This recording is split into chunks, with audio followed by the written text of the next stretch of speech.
रतन काफी परेशानी में उस फ्लैट की बालकोनी में इधर उधर घूमे जा रहा था। कृष्ण शायद चाहकर भी उसकी मदद नहीं कर पा रहा था। मामला ही कुछ ऐसा बना हुआ था। इस समय जहां रतन को जरूरत थी वहां पर रतन चाहकर भी जल्दी पहुंच नहीं सकता था। वो बस इंतजार कर सकता था। बार बार वो फोन की तरफ देखे जा रहा था। फोन आए और वो एक अच्छी खबर सुने। ये जो मिनटों का इंतजार था कुछ घंटों में बदल चुका था। लेकिन जैसे ही फोन की घंटी बजती है पहली रिंग पर रतन फोन उठाता है और जैसे ही वो दूसरी ओर से एक खबर सुनता है रतन तो मानो झूम उठता है। उसकी खुशी का ठिकाना नहीं था। वो बालकोनी में पागलों की जैसे चिल्ला रहा था। किशन को मालूम तो हो चुका था कि जिस बात की चिंता रतन को सताई जा रही थी शुक्र है वो चीज़ नहीं घटी। अब मौका है खुशियों का, क्योंकि रतन इंतज़ार कर रहा था एक कॉल का, जैसे मैंने कहा, और वो कॉल उसके गांव से आनी थी। रतन दिल्ली में जॉब करता है। गांव उसका बहुत दूर है दिल्ली से। यानी कि अगर हम गाड़ी से जाएंगे, अपनी कन्वींस से जाएंगे, तो कम से कम 26 घंटे तो लगेंगे। अब आप खुद सोच सकते हैं, और ट्रेन पे जाएंगे तो तब भी इसके आसपास का टाइम लगेगा। लेकिन वो खुशखबरी क्या थी, और क्या इस खुशखबरी से इन दोनों की जिंदगी पर कोई असर पड़ने वाला था? रतन की तो समझ में आती है कि उसके घर बेटी हुई थी। इसी बात की उसको चिंता थी कि जो डॉक्टर्स ने टाइम तो डिलीवरी का कुछ 15-20 दिन के बाद का दिया था, उस हिसाब से रतन ने छुट्टी भी ली थी। 4 दिन पहले मैं वहां पर चला जाऊंगा। लेकिन अचानक से जब लेबर पेन शुरू हुई तो रतन जा भी नहीं सकता था। वो बस इंतजार कर सकता था एक न्यूज़ का, और उसको एक अच्छी खबर मिली, उसके घर बेटी हुई। और किशन भी बहुत खुश था। हालांकि किशन रतन की कंपनी में काम नहीं करता था, लेकिन वो उसका फ्लैटमेट था और उन दोनों की काफ़ी गहरी दोस्ती थी। अब जैसा मैंने कहा कि रतन की ज़िंदगी पर तो कोई असर पड़ा, वो तो पड़ेगा ही।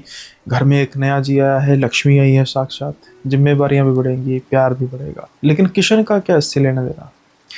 किशन का इससे बहुत गहरा लेना देना था, क्योंकि रतन अब जिस डगर पर जाने लगा था वो डगर रतन के लिए आम हो सकती थी, लेकिन किशन के लिए नहीं।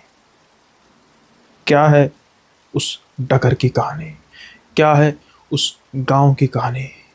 रतन के गांव और किशन से नाता, एक ऐसी कहानी, एक ऐसा किस्सा जो आपको झंझोड़ कर रख देगा। आइए शुरू करते हैं आज का किस्सा। लेकिन उससे पहले आप सबसे गुजारिश है कि चैनल को सब्सक्राइब करना मत भूलिएगा। बेल आइकन को जरूर प्रेस कर दीजिएगा ताकि आपको आने वाले वीडियोस को नोटिफिकेशन मिल जाएं, और साथ के साथ ही लाइक शेयर सब्सक्राइब हाइप जरूर कर दीजिएगा। ज़्यादा समय ना वेस्ट करते हुए अब आते हैं किस्से की ओर। खैर, अब आपको थोड़ा सा शुरू में तो पता लग ही चुका है कि रतन के घर बेटी हुई थी। वो चाहकर भी ऑन द स्पॉट जा नहीं सकता था। तो अब जब उसको खबर मिल चुकी थी कि जच्चा बच्चा दोनों बिल्कुल सही सलामत हैं, पास के एक शहर में हॉस्पिटल में डिलीवरी हुई है और एक आधे दिन में छुट्टी मिल भी जाएगी, बस अब इंतज़ार था रतन के वहाँ पर जाने का। और किशन किशन क्या जाना चाहता था? किशन तो बहुत समय से जाना चाहता था। लेकिन जैसा मैंने कहा कि 25-26 घंटे के आसपास का दूर घर, तो छुट्टियों में भी अगर वो जाएं तो 1 दिन 2 दिन तो जाने में लगेंगे, 2 दिन आने में लगेंगे। 2 दिन आने में लगेंगे तो पीछे क्या रह जाएगा। लेकिन इस बार तो किशन ने मन बना लिया था। गनीमत थी, दोनों अलग अलग कंपनी में काम करते थे। रतन अपने बॉस को फ़ोन करता है, बॉस भी बहुत खुश होता है, और जो छुट्टी कुछ दिन बाद उसने लेनी थी अब उसको छुट्टी पहले मिल जाती है, प्रीपोन हो जाती है। वहीं दूसरी ओर किशन किशन ने सोचा था कि रतन घर जाएगा, उसके बाद फिर मैं भी अपने घर जाऊंगा, छुट्टियां लूंगा। लेकिन अचानक रतन और किशन दोनों की सलाह बनती है। रतन कहता है, किशन यार एक बात अगर तुझसे करूं तो? किशन कहता है, क्या यार, तू भी छुट्टी ले सकता है, मिल जाएगी छुट्टी? हाँ कहता, मेरी एनुअल लीव ड्यू हुआ है, पर बता क्यों चाहिए? अरे भाई देख, मैं अभी के अभी जाना चाहता हूँ। ट्रेन में मुझे कोई भी तत्काल भी नहीं मिल रही, और बाय एयर तो वहाँ पर अभी आसपास एयरपोर्ट है भी नहीं, तो मैं कैसे जाऊँगा? अगर तू कहे तो प्लीज़ यार, तुझसे एक छोटी सी रिक्वेस्ट है कि गाड़ी तू अपनी दे देगा। तो कहता भाई गाड़ी तेरी ही है, मेरी थोड़ा है। और हाँ तू ले जा गाड़ी। कहता नहीं भाई, एक छोटी सी और रिक्वेस्ट है, अगर तू पूरी कर दे। किशन कहता है कि भाई सीधे सीधे बोल क्या बात है। वो कहता है यार तू भी चलेगा साथ।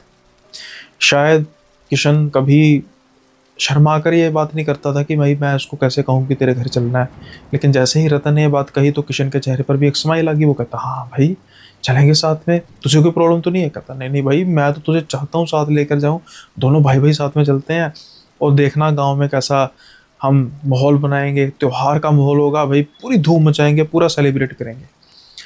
किशन जब उसकी बात सुनता है कहता है यार देख, हम तो आज के ज़माने के लोग हैं, हमारे लिए बेटी और बेटे में कोई फ़र्क नहीं है, समझ आता है, तू इतना खुश है, बहुत समझ आता है, लेकिन यार गांव में मतलब तुझे तो पता ही है कि बेटी को लेकर। कहता क्या है भाई, बेटी मेरे घर हुई है, गांव के घर में नहीं हुई।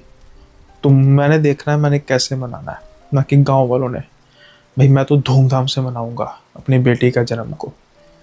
खैर किशन खुश होता है सोच से, और अब ये दोनों तैयारी करने लग पड़ते हैं। जैसे मैंने कहा सफ़र लंबा था। अगले दिन चलते चलते, क्योंकि किशन ने कहा था भाई लंबा सफ़र है तो गाड़ी की मैं सर्विसिंग वगैरह करा लेता हूँ, और साथ के साथ ही मैं आस जो भी मतलब कोई है अगर कुछ रिपेयर वगैरह करानी है सब देख लेता हूँ। अब इनको अराउंड चलते चलते दोपहर हो चुकी थी, तो मोस्ट पॉसिबली इनको था कि अगले अगले दिन यानी कि हम रात को 7-8 बजे तक पहुँचेंगे, और सर्दियाँ शुरू होने को थी, दिन जो है वो जल्दी ढलने लग पड़े थे। अब इनका सारा सफ़र बहुत अच्छा बीतता है। ज़्यादा समय किशन ही गाड़ी चला रहा था, क्योंकि रतन तो व्यस्त था अपनी छोटी सी बिटिया को वीडियो कॉल पे बार बार देख रहा था। उसका मन ही नहीं भर रहा था, उसका बस चले तो जैसे वो उड़ के उसके पास पहुंच जाए।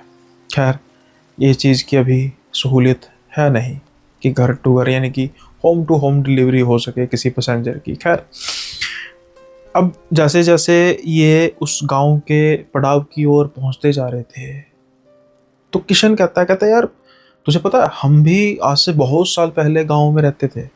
वो कहता है भाई सभी लोग सभी गांव में रहते थे, शहरों में शुरू से कौन रह रहा था। कहता नहीं नहीं, मतलब कहने का मतलब है कि मतलब मेरे माता पिता कहते हैं कि हमारे जो परदादा वगैरह हैं वो सारे ना गांव में रहते थे, और फिर हमने बहुत जल्दी गांव भी छोड़ दिया था, ऐसा नहीं था कि मतलब कुछ साल पहले आए हैं। तो कहता क्यों छोड़ा था। कहता बस पता नहीं कुछ हो गया, काम वगैरह मिल गया होगा। कहते ठीक है ठीक है। अब ये ना रास्ते में और कई बातें करते जा रहे थे कि भाई गांव में ऐसा होता है, गांव में ऐसा होता है, और कभी किशन ने आज तक गांव देखा नहीं था। अब ये पहुंचते हैं अपने गांव की तरफ। इस समय रात हो चुकी थी, और इस गांव को एक पुल जोड़ता था एक नहर से। बीच में नहर आती थी और ऊपर से पुल गुजरता था। यही इनके गांव की निशानी थी, वहीं से इनका गांव शुरू हो जाता है। इंतज़ार तो था रतन को अपने बिटिया को देखने का, लेकिन जब वो उस नज़ारे को देखते हैं इसके बाद तो मानो जैसे जिंदगी बदल जाती है किशन की। आप सोच रहे होंगे कि बात रतन की चल रही है और किशन की जिंदगी बदल जाती है, क्या माजरा भाई। माजरा आपको सब समझ में आ जाएगा। फिलहाल के लिए तो ये माजरा रतन और किशन को समझ में भी नहीं आता कि उनके साथ हो क्या गया। जब ये गाड़ी उस पुल से पार करते हैं तो कुछ ही आगे ही देखते हैं इनको कुछ लपटें दिखाई देती हैं आग की। ये गौर से देखते हैं, जैसे ये देखते हैं इनको पहचान में आता है, आइडेंटिफाई होता है, तो इनकी तो जैसे रोम रोम कांपने लग पड़ता है। क्योंकि सड़क के किनारे एक औरत और एक बच्चा, अब वो बच्ची या बच्चा इसके बारे में तो पता नहीं, आग की लपटों में घिरे हुए नजर आते हैं। हल्की फुल्की हिलजुल हो रही थी। ये तो डर के कांप जाता है कि ये कैसे हो सकता है, पुतले को आग पर नहीं, वो हिल रहे थे थोड़ा बहुत, तो पुतला तो हो नहीं सकता था। गाड़ी स्पीड में थी और गाड़ी उनसे थोड़ी सी पार जाती है और कुछ मीटर आगे जाके रुक जाती है। अब जल्दी से जो भी पानी की बोतल साइड में पड़ी हुई थी रतन और किशन उठाते हैं कि भाई हमें तो मदद करनी चाहिए, लेकिन इससे क्या होगा, चलो जो भी होगा कुछ तो करते हैं। अब जैसे ही ये उतरने लगते हैं ये देखते हैं साइड मिरर में दोनों कि वो आग लगी हुई औरत और एक बच्चा या बच्ची इनकी तरफ भाग के आ रहे हैं, और उनके चीखने चिल्लाने की आवाज़ों से ये नहीं लग रहा था कि वो दर्द में चिल्ला रहे हैं। ऐसा महसूस हो रहा था कि वो गुस्से से चिल्ला रहे हैं। वो कंप कपा देने वाली चीखें इनको इनके हौसले पस्त करने के लिए काफ़ी थी, और ये जल्दी से दोबारा गाड़ी में बैठते हैं, एक्सेलरेटर दबाते हैं और भागते हैं। जितनी तेज़ हो सकता है ये गाड़ी को चलाते हैं। कुछ ही समय बाद वो लपटें दिखाई देनी बंद हो जाती है। अब जैसे ये घर में आते हैं, घर वालों की एक्सपेक्टेशन थी कि बच्चे की खुशी उसके चेहरे से ही नज़र आ जाएगी, लेकिन जैसे ही वो देखते हैं रतन और किशन को, मानो जैसे काटो तो खून नहीं। डर के मारे उनका पसीना निकल रहा था, तरबतर हो चुके थे पसीने से। और जैसा मैंने कहा कि ये मौसम तो बिल्कुल भी पसीने वाला नहीं था। ये इनकी माँ रतन की कहती है, बेटा क्या हुआ तुझे? जैसे ही वो रतन को हाथ लगाती है तो मानो उसका बदन जल रहा था। उनकी माँ किशन को भी माथे पर हाथ लगाती है तो उसका बदन भी जल रहा था। साफ जाहिर हो रहा था कि कुछ ऐसा इनके साथ हुआ है जिसको ये अभी बयां करने की हालत में तो थे नहीं, लेकिन इनकी शरीर, इनके हाव भाव, इनकी बॉडी लैंग्वेज सब बयां कर रही है। ये जल्दी से इनको सभी इकट्ठे होते हैं, इनके चाचा चाची, पिता, और जल्दी से कहते हैं, भाई दोनों बेटों को लेकर जाओ, क्या हो गया इनको, लड़कों को क्या हो गया। अब इनको बेड पर लेकर जाया जाता है और पानी वगैरह पीने के लिए दिया जाता है, लेकिन ये बस जिसे कहते हैं ना, एक पैनिक अटैक आ चुका था। ये अपने होशोबाज में अभी नहीं थे। तो जो इनके पिताजी हैं वो कहते हैं, और रुको जो, थम जाओ, इसको होने दो, थोड़ा सा ठीक होने दो। तो जो इनका एक होता है रिश्तेदार होता है, शायद चाचा जी थे या जो भी थे, कहते हैं, अरे जरा बाहर जाके देखना गाड़ी कोई ठुकी ठाकी तो नहीं है, हिट तो नहीं की, कुछ गलती से एक्सीडेंट तो नहीं कर रहा है। कुछ मिनट बाद वो लड़का आता है कि देखो बाहर से तो कुछ नहीं है, स्क्रैच तक नहीं है, लग नहीं रहा कि गाड़ी ठुकी है। खैर इनके पिता को थोड़ी सी तसल्ली तो होती है कि चलो शुक्र है, मुझे लगा था कोई एक्सीडेंट वाला नहीं, पर जो ये हाल था उसके बाद तो वैसे पिताजी भी उनके परेशान हो चुके थे। खैर अब कुछ समय इनको रिकवर होने में लगता है, तो फिर इनके मुंह से एक चीज़ निकलती है जिसको सुनने के बाद ना ही सिर्फ उसके माता पिता, ना ही सिर्फ उसके चाचा चाची, ना ही आसपास के जितने भी लोग थे उनकी तो छोड़िए, जैसे ये उसने आग वाली औरत और बच्चा या बच्ची देखी थी, वैसे ही जब ये खबर इनके माँ बाप को मिलती है, रतन बताता है कि ये सब कुछ हमने देखा है, वो खबर भी आग की तरह गांव में फैलती है। देखते ही देखते सारे का सारा गांव इकट्ठा हो जाता है रतन के घर। अभी तक रतन जिस तेजी से आ रहा था, जिस ख्वाहिश में आ रहा था अपनी बेटी को देखने की, अभी तक कुछ घंटे बीत चुके थे लेकिन वो अपनी बेटी को देखने की हालत में नहीं था, अपनी पत्नी को देखने की हालत तक में नहीं था।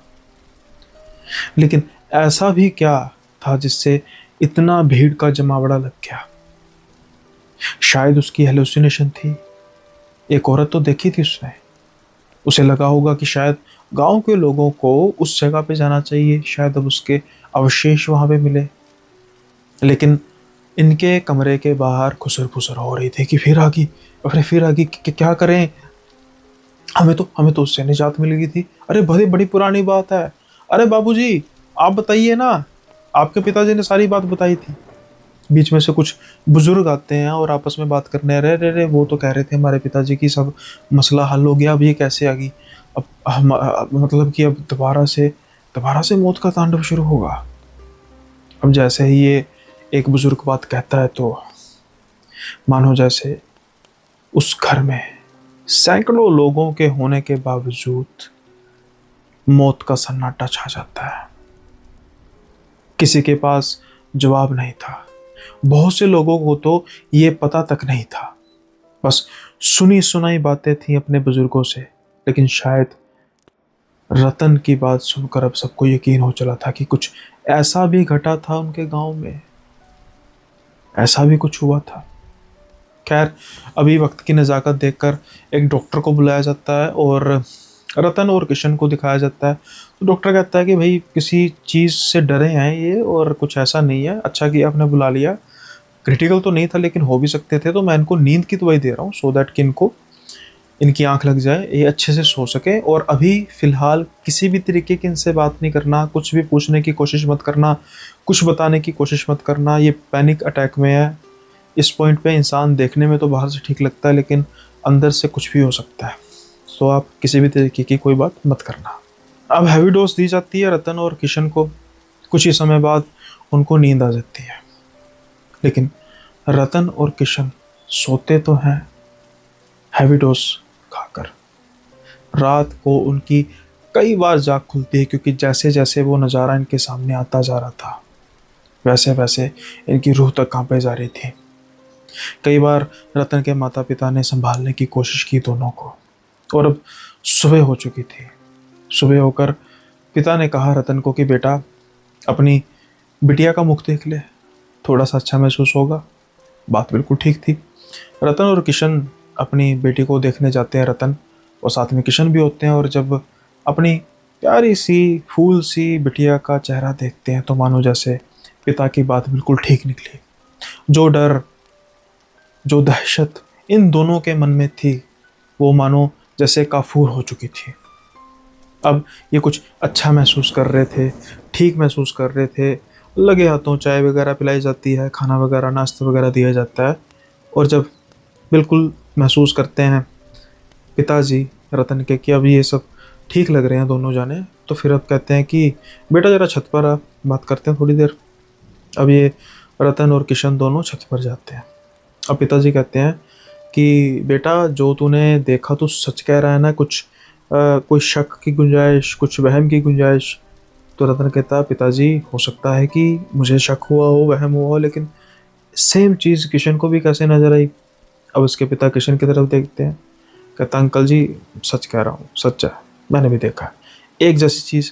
कहते हाँ, अगर मैं दोनों से अलग अलग पूछूं? कहते जैसे मर्जी पूछो, हमको पता है। खैर, ये थोड़ी सी करने के लिए था कि कहीं ड्रिंक वगैरह ने की हो, कई बार कुछ ऐसा हो जाता है। खैर, अब रतन कहता है कि पिताजी, कल गांव वाले इतने लोग इकट्ठे हुए थे, मुझे थोड़ा बहुत तो समझ में लग रहा था किसकी बात कर रहे हो, कौन आ गई, क्या आ गई। अब पिताजी बात करते हैं रतन की कि अगर वो सच में आ गई है तो इस गांव को छोड़ना पड़ेगा। रतन कहता है कि ऐसी भी क्या चीज़ है, ऐसी भी क्या नौबत आ गई? सबसे पहले तो तेरी बीवी और तेरे बच्ची को यहाँ से निकालना पड़ेगा। रतन कहता है वो तो ठीक है, लेकिन फिर भी, और फिर हम निकलेंगे और गांव वालों को हम कहेंगे जल्दी से अपना बोरिया बिस्तरा बांधो और गांव छोड़ना शुरू कर दो। अरे पिताजी, मैं आपको ये कह रहा हूँ कि मुझे बताइए ये कौन है भला? आप मेरी बात नहीं सुन रहे हो, और आप सिर्फ ये बात कहे जा रहे हो कि पहले तुम चले जाओ, फिर हम चले जाएंगे, फिर गाँव छोड़ देंगे, गाँव वालों को भी कहेंगे तुम भी चले जाओ। आखिर चीज़ क्या है, ऐसी कौन सी बला है जिससे सब डर चुके हैं? अब पिताजी उसकी तरफ देख के कहते तुमने कल नहीं देखी? वो कहते हैं कि हाँ देखी है, लेकिन पता तो लगे वो चीज़ क्या है। अब वो कहते हैं कि इसकी तारें जुड़ती हैं आज से कई साल पहले, कई नहीं मतलब कुछ 100 साल पहले। बात है तकरीबन 115 बरस पुरानी। 115 बरस पुरानी बात। ये गांव में एक जमींदार रहता था। हालांकि वो कोई बहुत क्रूर नहीं था, जैसे हम फिल्मों में देखते हैं, जैसे हम वैसे भी होता है कि जो ज़मींदार थे, बेसिकली यूपी का गांव है, और ज़मींदार वगैरह थे और भी बड़े क्रूर होते हैं, कुछ ऐसा होता है। बेसिकली ये बिहार के बिल्कुल शोर पे, आखिरी शोर पे गांव था। और आमतौर पे आपको पता है कि बड़े क्रूर होते हैं ज़मींदार, जिनके बारे में दिखाया जाता है, ख़ास तौर पे ज़्यादातर होते ही हैं। कहते भी वो नहीं था क्रूर। क्रूर थे तो उसके आदमी। उनमें से भी 4 लोग ऐसे थे जो जैसे मानो सीधा सीधा शैतान का रूप थे। गांव के लोगों को बेफिजूल तंग करना, गांव के लोगों को बेइज्जत करना, पैसे उनसे हेठ लेना, उनकी फसलों को हेठ लेना। अब आज़ादी से पहले की बात है, और सारा देश गोरों का गुलाम था, और हम दो दो जगह गुलामी करते थे। हम अंग्रेज़ों की गुलामी भी करते थे और इन ज़मींदारों की गुलामी भी करते थे। हम मतलब गांव वाले। हमारे गांव में ना कहते हैं, अब ये सारी चीज़ जो है ये बुज़ुर्गों ने बताई हैं, और जो तुम देख रहे हो हमने भी पहली बार इसके बारे में सुना तो बहुत है, लेकिन किसी ऐसे इंसान को पहली बार देखा है कि जिसने इसके बारे में बात की है। और बदकिस्मती से वो मेरा बेटा है, यानी कि वो मेरा बेटा निकला जिसने ये चीज़ देखी। काश कोई और देखता। खैर, अब वो कहते हैं कि इसी गांव में एक आदमी रहा करता था, राजू। राजू जो आज तक प्रथा चली आ रही है, उस समय तुम इसके बारे में शायद सोच ही सकते हो कि कितनी उस प्रथा की आग गहरी होगी, उस प्रथा की आग का ताप कितना होगा। बात हो रही है छुआछूत की, अनटचेबल, सो कोल्ड एससी। वो बेचारा उसी कैटेगरी में आता था। जिस तुम जगह की बात कर रहे हो ना, कभी उस जगह पर एक बस्ती हुआ करती थी, कुछ घर होते थे, और ये बस्ती उन लोगों की होती थी गांव से बाहर, जिन लोगों को फिर वही बात सो कोल्ड छुआछूत का की होती थी कि भाई इनको छूना नहीं है, अनटचेबल है। अब वो बेचारा जितनी भी उसकी थोड़ी बहुत थी ज़मीन, मजदूरी करता, ज़मीन में थोड़ा बहुत अपना फल सब्जियां वगैरह बीज लेता, इसी से उसका गुजारा होता था। गांव वाले लोग उसको बुलाते नहीं थे, और उसका जो आसपास जितनी भी कम्युनिटी थी बस उसके साथ ही बोलचाल थी। एक उसकी बीवी थी और एक बिटिया, छोटी सी प्यारी सी बिटिया, होगी कुछ 9 साल के आसपास की। अब कहते हैं कि जो ये जमींदार है ना, ये बहुत ज़्यादा इन्वॉल्व नहीं होता था गांव में, जैसे कई लोग जानबूझकर तंग करते हैं। लेकिन जैसा मैंने कहा कि इसके जो आदमी थे वो बड़े क्रूर थे। उनमें से 4 लोग ऐसे थे जो कुछ ज़्यादा ही क्रूर थे। अब ये 4 लोग क्या थे? ये 4 लोग फिर वही बात, जैसे मैंने सब कुछ बताया है, लेकिन एक दिन कुछ ऐसा घटा जो कभी घटना नहीं चाहिए था। जो बिटिया है राजू की, वो गांव के एक ऐसे हिस्से पे जाती है जहां पर उस जमींदार के बाग लगे हुए थे। अब पेड़ पर लगा फल देखकर उसकी इच्छा होती है कि वो फल तोड़े। अब बच्चों को जात पात का क्या पता, बच्चों को अमीर गरीब का क्या पता। वो फल तोड़ती है, लेकिन अचानक से उसको दूर से आवाज सुनाई देती है, जैसे कोई बड़े गुस्से में उसको टोक रहा है। उसकी नज़र जाती है तो 4 लोग उसकी तरफ बड़े गुस्से से बढ़ रहे थे। इससे पहले कि वो भाग पाती, वो भागते भागते उसके पास आते हैं और उसको पकड़ लेते हैं। ना कोई ज़्यादा बात, ना कोई कहना कि ऐसा नहीं करते, उस बेचारी छोटी सी फूल सी बच्ची को मारना पीटना शुरू कर देते हैं। अब वो बेचारी छोटी सी बच्ची, और वो थे पहलवान जैसे स्ट्रोंग राक्षस। अब खुद सोचो कि जब थप्पड़ मार रहे होंगे, जब उसको बेचारी बच्ची को पीट रहे होंगे सिर्फ एक फल तोड़ने के एवज में, तो उस पर क्या बीत रही होगी। उसकी जो माँ थोड़ी दूर घास काट रही थी, जब ये नज़ारा देखती है तो वो भी जल्दी भागी भागी आती है और कहती है कि माफ़ कर दीजिए, माफ़ कर दीजिए मालिक, गलती होगी, इस बच्ची को प्लीज़ आप माफ़ कर, इस बच्ची को आप माफ़ कर दीजिए, आगे से नहीं होगा। अब जब किसी इंसान पर शैतान हावी हो जाए तो फिर वो किसी का लिहाज लेता है। ऐसा ही उसकी माँ के साथ भी हुआ। उसने उसकी माँ को भी 3-4 थप्पड़ लगा दिए, यानी दोनों को पीट दिया। अब पीट वगैरह के करके गालियाँ वगैरह निकाल के कि बहुत गंदे लफ्ज़ यूज़ किए, जो किया करते थे यूज़ बेचारे इन लोगों के लिए।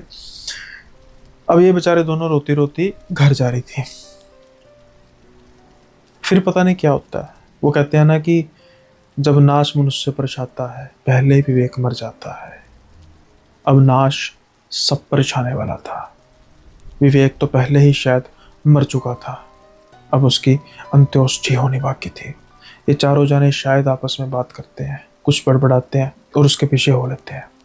वो बेचारी रोती रोती अपनी कुटिया में, छोटी सी झोंपड़ी में वापस आती है। ये उसके पीछे पीछे आते हैं वापस, और उसके बाद फिर ये वो करते हैं जो किसी औरत के साथ होने वाला सबसे क्रूर कर्म है, दुष्कर्म। ये चारों जाने एक एक करके उसकी आबरू लूटते हैं।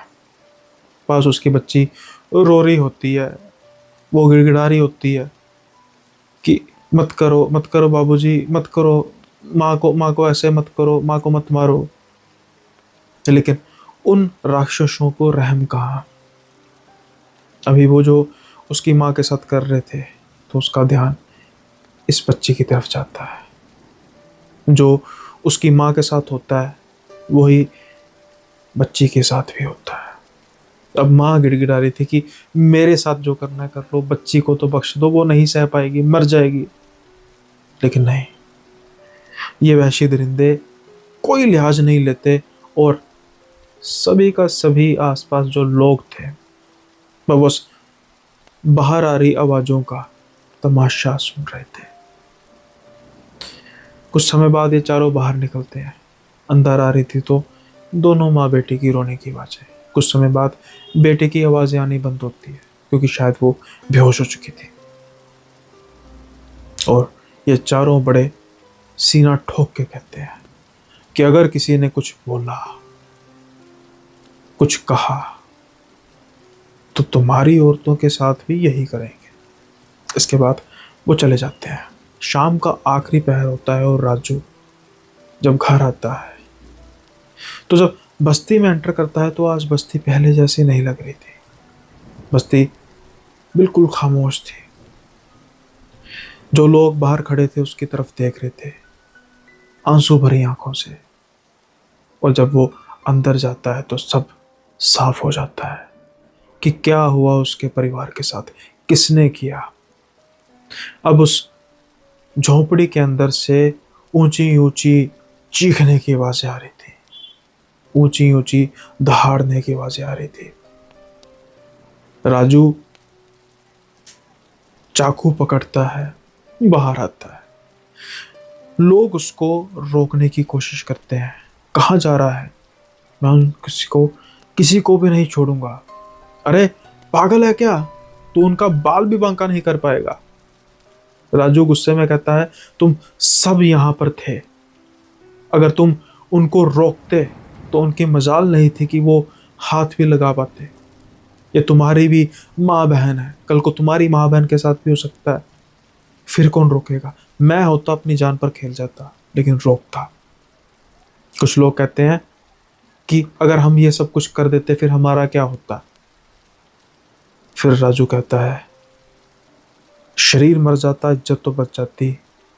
जाहिलो, आज मेरे साथ हुआ, कल किसी के साथ भी होगा, लेकिन मैं होने नहीं दूंगा।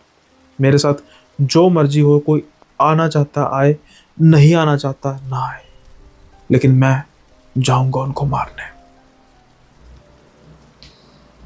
अगर ऐसी मेंटेलिटी ना होती तो आज हमारा देश गुलामी की सजा न भोगता अंग्रेजों से। चंद अंग्रेज आए थे, शायद आपको मालूम होगा 10,000 अंग्रेज थे जब वो आए थे, और उन्होंने करोड़ों लोगों पर राज किया क्योंकि यूनिटी नहीं थी। कुछ चंद अंग्रेजों को सारा देश टूट पड़ता तो मजाल थी क्या वो रुक पाते। खैर, ये तो चलता आ रहा है, चलता रहेगा। अब राजू गुस्से से जाता है, ललकारता है। उस समय शायद वो जो जमींदार है वो थे नहीं। जब उसके चिल्लाने की आवाज़ आती है तो यही चारों में से एक बार आता है, अरे कौन चिल्ला रहा है? तो वो कहता है बाहर आओ, तुम्हें बताता हूँ कौन चिल्ला रहा हूँ।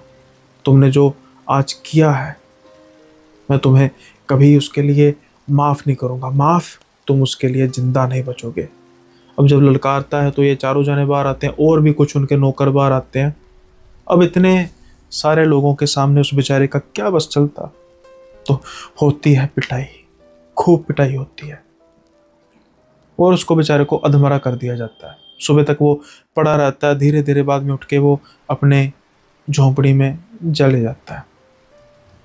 उसकी पत्नी कहती है कि जो होना हो गया, ये सब कुछ नहीं कर सकते तो हम क्या कर सकते हैं। लेकिन राजू कहता है कि नहीं नहीं, मैं ऐसा नहीं करूँगा। मैं इनका कत्ल तो करूँगा। मैं तुम्हारी इज्जत का बदला तो लूँगा।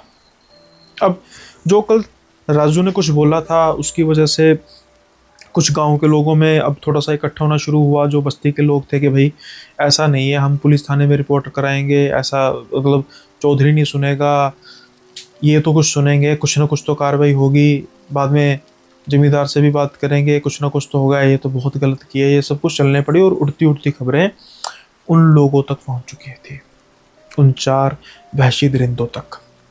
अब जब ये उन तक खबर पहुंचती है तो थोड़ा तो डर मन में आता ही है ना। कि फ़िलहाल के लिए जेल जाना होगा, सब कुछ होगा, तो ये फिर करते हैं उससे भी घिनौना काम। अब ये जितने भी लोग थे उनमें से कुछ लोग जाते हैं और मर्द जो होते हैं बेसिकली कि कुछ इसका करते हैं, तो ये दूसरे गांव में जाते हैं। जब 2-3 दिन बीत जाते हैं, थोड़ी उसकी सेहत ठीक होती है राजू की, कि हम दूसरे अपनी बिरादरी के लोगों से बात करते हैं और इकट्ठा करते हैं, महापंचायत टाइप करते हैं भाई, गांव को इकट्ठा करते हैं। ऐसा थोड़ा, ऐसे तो हम दबते जाएंगे। लेकिन जब वो वापस आते हैं, एक और अनहोनी उनका रास्ता ताक रही थी। राजू की झोंपड़ी आग की लपटों से घिरी हुई थी और उसकी बेटी और उसकी पत्नी उसमें जलकर राख हो चुके थे। ये कांड उन्हीं का था। ये सदमा राजू बर्दाश्त नहीं कर पाता। वो भागता हुआ उस बस्ती से बाहर की तरफ जाता है। अगले दिन उसकी लाश कुछ किलोमीटर दूर नदी के किनारे मिलती है। वो अपने आप को खत्म कर लेता है।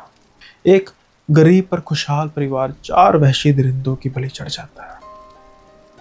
ये बस्ती के लोगों के लिए तो काफ़ी दुख वाली बात थी, लेकिन इससे ज़्यादा किसी को कोई फर्क नहीं पड़ता था। लेकिन शायद फर्क पड़ने वाला था। फर्क पड़ने वाला था उन लोगों को जिन्होंने ये कुकर्म किया, जिन्होंने ये दुष्कर्म किया। सबसे पहले बारी आती है उनमें से सबसे पहले आदमी की, जिसका नाम था अमरू। अमरू की पत्नी प्रेग्नेंट थी। कुछ ही महीनों में बच्चा होने वाला था। इसके बावजूद उसने उस महिला और उस बच्ची पर तरस नहीं खाया। अब वो कैसे खाती? जैसे ही इनकी मौत हुई थी, कुछ ही दिनों बाद गांव के उस बाहर के इलाके में वो दोनों जलती हुई माँ और बच्ची सबको नजर आती थी। लोग डरने लग पड़े थे। देखते देखते गांव में मनहूसियत छा गई थी। कुछ लोग तो गांव भी खाली करने लग पड़े थे, क्योंकि अजीब सी बीमारियां लोगों को होने लग पड़ी थी।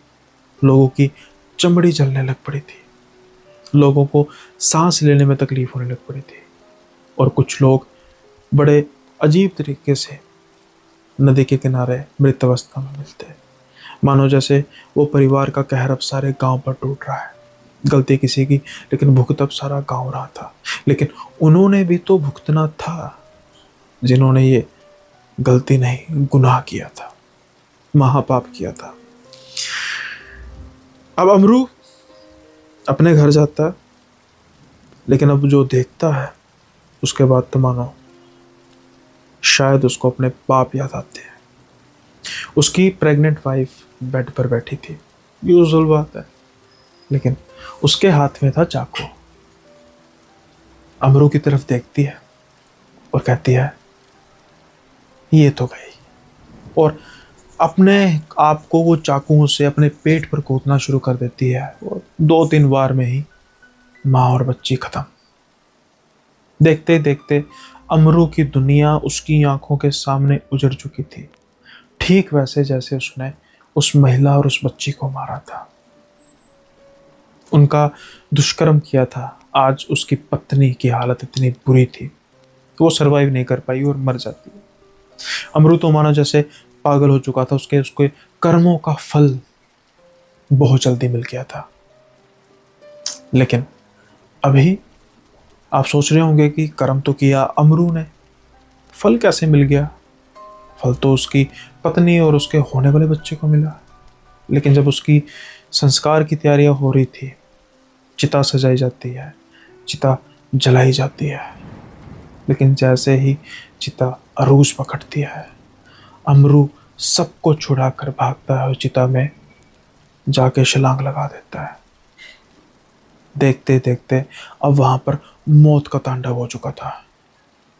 जैसे मैंने कहा कि सर्दियां आ चुकी थी, गर्म कपड़े पहने हुए थे और आग पकड़ती है जल्दी, और उस शमशान घाट में अमरू आग की लपटों में घिरा हुआ भाग रहा था। कोई उसको कैसे पकड़ता? खुद की जान का ख्याल तो था सबको। और कुछ ही पलों में देखते देखते अमरू शांत होता है। उधर उसकी पत्नी जलकर खाक हो रही थी। होने वाला बच्चा जलकर खाक हो रहा था और इधर अमरो खाक स्वाहा।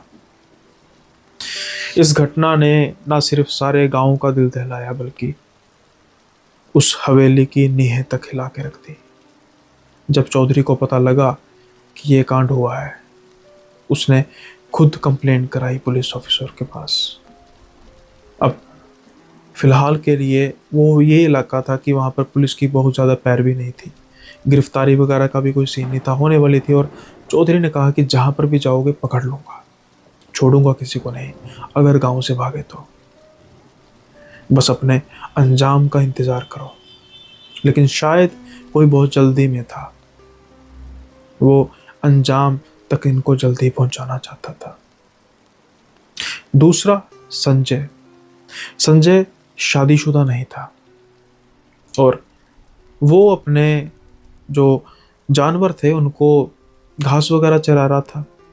लेकिन क्या होता है कि उसका बड़ा प्यारा जानवर, उसका बड़ा प्यारा सांड, जिसके लंबे लंबे सींग थे, संजय खड़ा उसको सहला रहा था, उसके सर को सहला रहा था। लेकिन अचानक से वो जानवर गुर्राना लगता है और कुछ ही पलों में संजय जमीन पर था और जो उसका सांड था उसको बार बार कभी उछालता जमीन से, जैसे वो गिरता फिर उसको उछालता। ये दूर से नज़ारा देख रहे थे गांव के लोग जो अपने जानवरों को चरा रहे थे। इससे पहले कि वो वहां तक पहुंचते, सांड अपना काम कर चुका था। संजय की खून से लथपथ लाश जमीन पर बिखरी हुई थी और जो सांड बड़े दूर से अनकंट्रोल लग रहा था, वो जब पास आए, जब ये संजय मर चुका था, तो वो देखते हैं कि वो बिल्कुल शांत है, जैसे कि कुछ हुआ ही ना हो। दो लोग मर चुके थे, या कह सकते हैं कि अपने अंजाम तक पहुंच चुके थे। अब थी तीसरे की बारी। तीसरा, बिरजू। बिरजू भी शादीशुदा नहीं था। शायद उसका छुटकारा कुछ जल्दी हो गया, क्योंकि अगले ही दिन, या कह सकते हैं कि अगली सुबह, बिरजू अपने घर के बगल वाले पेड़ से लटका हुआ पाया गया। किसी को देख के डर गया, क्या हुआ कुछ नहीं पता। और चौथा, सरजू। सरजू की मौत बहुत अजीब, बेहद अजीब। सरजू भागने की कोशिश कर रहा था, लेकिन उसकी लाश मिली पास ही के ही रेलवे ट्रैक से टुकड़ों में। उस आत्मा ने सरजू को भागने नहीं दिया। अब इन चारों में से दो तो शादीशुदा नहीं थे, एक ने तो परिवार समेत चल गया, और जो सरजू था उसका एक बेटा था, पत्नी थी, वो गांव छोड़ के चले जाते हैं। जब ये चारों का खात्मा हो जाता है तो फिर गांव में धीरे धीरे शांति आनी शुरू हो जाती है, सब कुछ ठीक हो जाता है और पहले जैसा सब कुछ हो जाता है। उसके बाद कभी भी इनको वो आग वाली महिला और उसकी बच्ची नज़र नहीं आई। नहीं तो अमूमन लोगों को नज़र आती थी। जैसे मैंने कहा कि गांव भी खाली होने वाला था, होने चला था, लोग करना शुरू कर चुके थे। अब जब ये बात सारी सुनते हैं रतन और किशन, तो ये तो दंग के दंग रह जाते हैं कि भाई ये क्या सीन है, इतना खौफनाक, कोई इतना भी गिर सकता है। हम सोचते हैं कि आज से कुछ साल पहले तक तो सतयुग होगा, भी लोग ऐसे नहीं थे, लेकिन तब भी लोग ऐसे थे। जी हाँ, तब भी लोग ऐसे थे, तब भी ये सब कुछ चलता था। लेकिन अब रतन और किशन ये सोचते हैं कि भाई वो तो सब ठीक है, हमें ये समझ नहीं आ रहा कि हमने ही क्यों उसको देखा, क्या वास्ता है, ना मेरा कोई वास्ता है, मैं इस गांव में कितना समय रहा हूं, और बच्ची होने के बाद कुछ हुआ है क्या। इस बात का किसी को कुछ पता नहीं लग रहा था। खैर, अब सूरज सर पर आ चुका था, गांव में दहशत फैल चुकी थी, लोग बस अफरा तफरी में थे कि गांव छोड़ें, क्या करें, कैसे करें। कोई कह रहे थे कि भाई सिद्ध बाबा जी को बुलाओ, कोई कुछ कह रहा था, कोई कुछ कह रहा था। तो ऐसे फिर एक बाबा जी को बुलाया गया। जब उनको बुलाया गया, उनसे सारा मशवरा किया गया, तो कुछ देर वो आंखें बंद करके कहते हैं कि वो तो आत्मा है तो सही, उसको भी मुक्ति नहीं मिली, लेकिन वो शांत हो चुकी थी। कुछ ना कुछ तो हुआ है, कुछ ना कुछ तो हुआ है कल से, जिससे जिससे वो दोबारा से क्रोधित हो उठी है। किसी का आना उसको पसंद नहीं आया। अब सारे सोचते हैं कि गांव में तो बिटिया ही आई है, रतन के यहाँ बेटी हुई है, और उसके अलावा कौन आया? कहते हैं नहीं, कोई और आया है गांव में। अब ये सोचते हैं कि नई आफत कौन सी आ गई। खैर, ये सारे दिमाग लगा रहे होते हैं, कुछ किसी को समझ में नहीं लग रहा होता। शाम का समय होता है। आज की रात लोग डरे हुए थे। उनको था कि क्या पता किसके घर में क़यामत आएगी, किसके घर में मौत का नाच होगा। खासतौर पर रतन चिंतित थे, उसका परिवार चिंतित था, क्योंकि रतन और किशन ने तो देखा था। अब किशन बाहर का बंदा था, उसका इस चीज़ से, इस मसले से कोई लेना देना नहीं था, दूर दूर तक लेना देना नहीं था।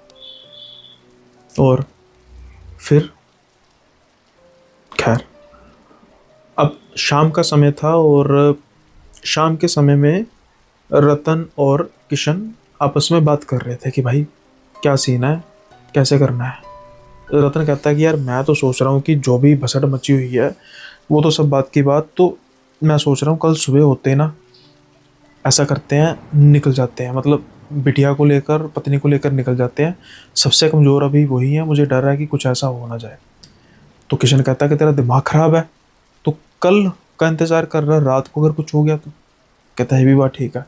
किशन कहता है देख, दिन अभी ढला नहीं है, इमीडिएटली यहाँ से निकलते हैं, भाभी को किसी हॉस्पिटल में एडमिट कर देते हैं ताकि केयर अच्छी होगी, और माता जी को साथ में ले जाते हैं। गाड़ी में 5 जने बैठ जाएंगे आराम से, और देखते हैं अगर कोई और बैठ सकता है पिताजी को, फिलहाल के लिए इन दोनों को लेकर जा।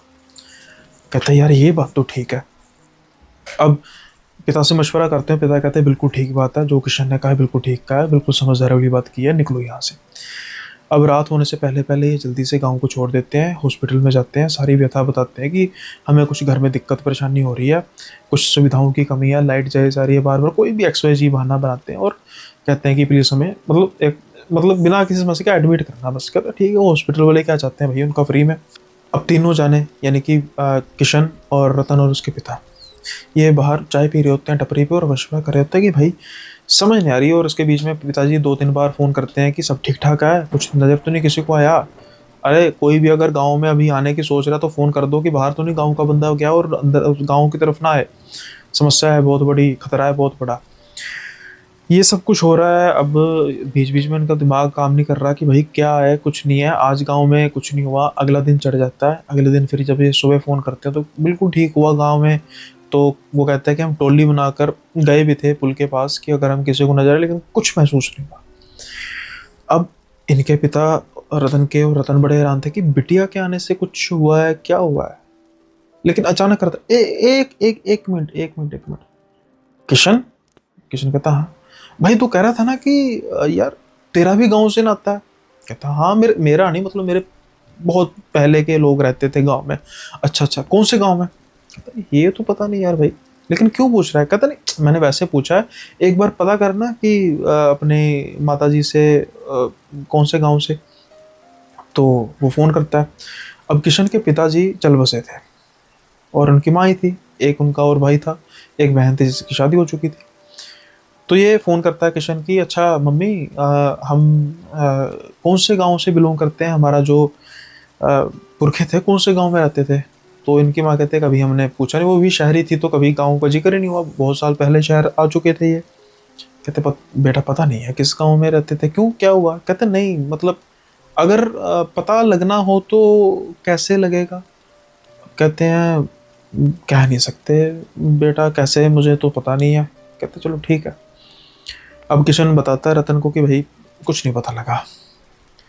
तो रतन के पिता पूछते हैं कि अभी किशन को क्यों परेशान कर रहा है, क्या तेरे दिमाग में चल क्या रहा है? अब वो ना, रतन कहता है 1 मिनट किशन, बस मैंने बात करनी है। कहता हाँ ठीक है।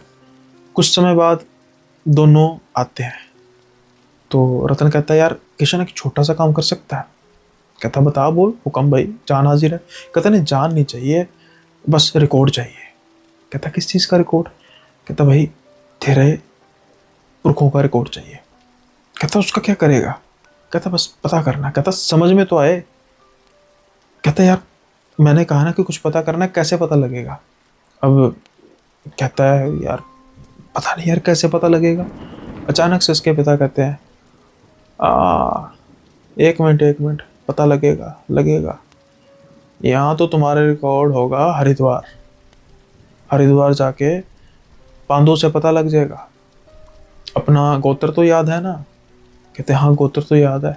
तो रतन कहते अरे नहीं पिताजी, आपको पता है कि वो गांव को पूछते अरे भाई तेरे पिताजी की मौत हुई थी, कितने साल पहले मौत हुई थी? तो कहते हैं ऐसे कुछ कुछ साल पहले। हाँ तो तब तू हरिद्वार गया था? कहते हैं हाँ हरिद्वार गया था। क्योंकि ये इस तरफ नहीं रहते थे ना, ये तो इस तरफ रहते थे, मतलब दिल्ली के आसपास थोड़ी दूर रहते थे, तो हरिद्वार में इन्होंने सब कुछ किया था जो भी।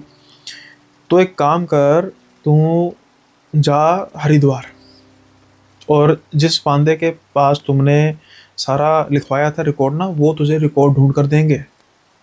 लेकिन कहते हैं कि अंकल आप चाहते क्या हो? कहते वो हमें तुम्हें बाद में बताएंगे। तो ऐसा कर बेटा रतन, तू साथ में जा, कोई बात नहीं, बेटे के साथ जा, सारा इसको दे।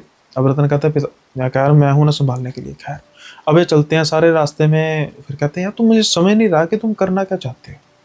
अब जब ये सारे रास्ते में पूछने की कोशिश करता है, इधर उधर भटकाता रहता है। अब जब उस पांडे के पास पहुंचते हैं तो फिर उसके बाद फिर हिस्ट्री निकलनी शुरू होती है, और पहुंचते पहुंचते पहुंचते पहुंचते पहुंचते पहुंचते हिस्ट्री आती है सरजूमल मिश्रा।